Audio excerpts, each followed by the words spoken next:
Welcome to UNO TV. For today's lesson, we will be discussing the laws of exponents. Number 1 rule, the product rule of exponent. Number 2, power rule for exponent. Number 3, power of a product rule, wherein these laws are very significant in learning higher mathematics.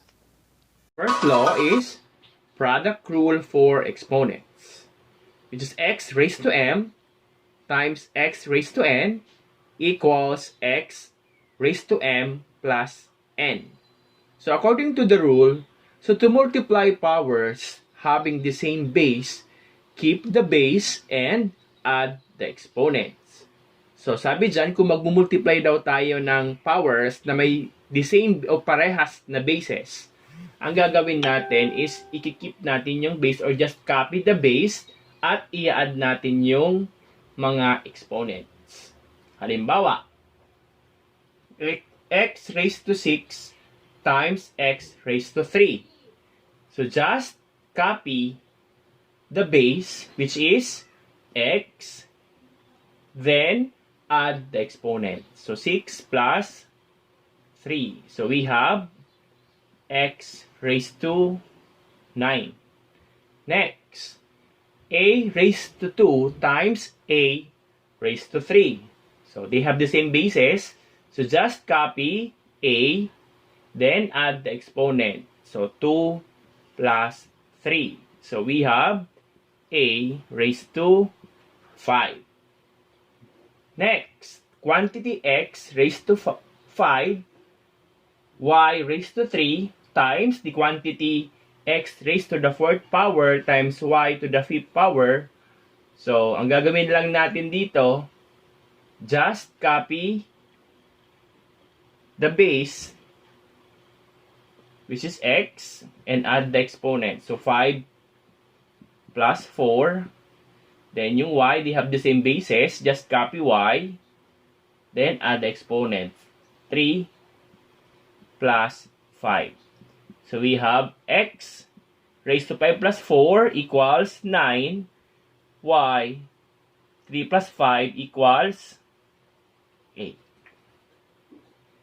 Next law is power rule for exponents, which is quantity x raised to m times n is equal to x raised to m times n. So based from the rule, to find the power of a base, keep the base and multiply the exponents.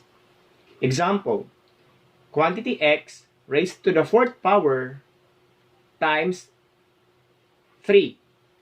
So, sabi sa rule, keep lang daw natin yung base at imumultiply natin yung exponent. So, we have x, multiply natin yung exponent. So, we have 4 times 3. So, the answer is x raised to the 12th power. Next, quantity a raised to the 3rd power times 5 equals, keep natin yung base, then multiply the exponents. We have 3 times 5 equals a raised to the 15th power.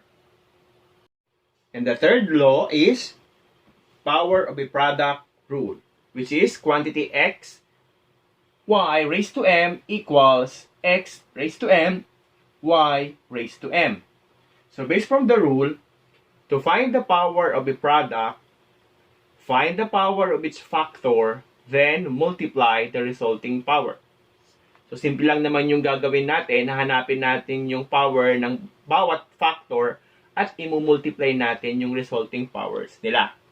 So, let us try the example. So, number 1, quantity x times y raised to the 2nd power. So, ang una natin gagawin dito is hanapin natin yung power nito. So, since walang power siya, so it is understood na may 1 dyan, yung x, at yung y wala naman, understood naman na may 1 din siya.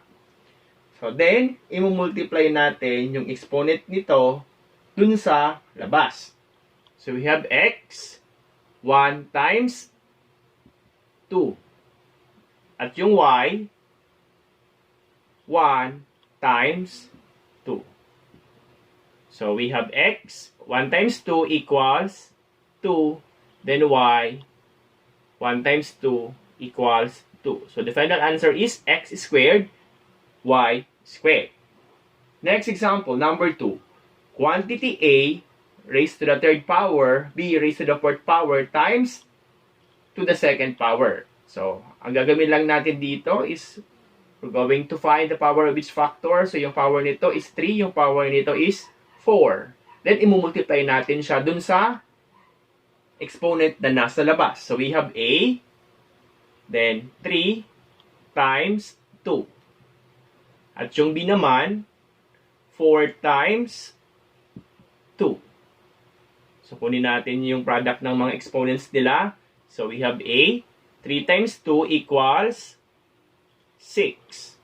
At yung B naman, yung power niya, we have 4 times 2 equals 8. So, the final answer is A raised to the 6th power, B raised to the 8th power. And the last example, quantity 5C raised to 2. So, wala siyang power. Understood na ang power niya is 1. Then, imumultiply natin yung mga powers itong nasa loob ng parenthesis dun sa exponent na nasa labas.